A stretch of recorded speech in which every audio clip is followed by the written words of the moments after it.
حضرت حوا اور آدم کے کپڑے اتروا دیے. ایسا ہی ہے قرآن کریم کا کہ لباس ہے. ہمارے مشائخ فرماتے ہیں کپڑوں کے ساتھ انسان کا بہت زیادہ تعلق ہے اور شیطان کے حملے کا. کپڑے صحیح ہوں، پورے ہوں، سطر اور پردے کے مطابق ہوں تو پھر یہ بنی آدم میں ہے. کپڑے اتر جائیں، مختصر ہو جائیں، شارٹ ہو جائیں تو پھر سمجھ لیں کہ ہم لوگ دوسری طرف سے. کپڑے اتروائے آدم اور حوا کے. کپڑوں کی بڑی اہمیت ہے، لباس کی بہت اہمیت ہے. اس لیے صوفیہ مشاہد فرماتے ہیں چھوٹے معصوم بچوں کو بھی ننگے کپڑے نہ پہنا ہے، ننگے کپڑے نہ پہنا ہے. اچھے کپڑے پہنا ہے، ساتر کپڑے پہنا ہے، وہ کپڑے پہنا ہے جس میں اس کا صدر پورا ہو.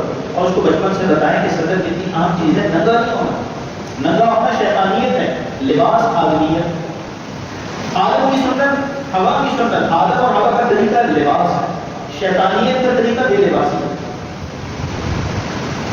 اسی لیے ہمارے مشاہد فرماتے ہیں کپڑے کھلے اور بدن کی حیثیت اور اس کے مطابق لمبے، بہت لمبے نہیں لیکن جتنے مناسب لگتے ہیں ہوں گے تو زندگی کھلی بھی ہوگی، لمبی بھی ہوگی. رزق بھی لمبا بھی ہوگا، کھلا بھی ہوگا. جتنے کم ہوں گے اتنی زندگی بھی کم.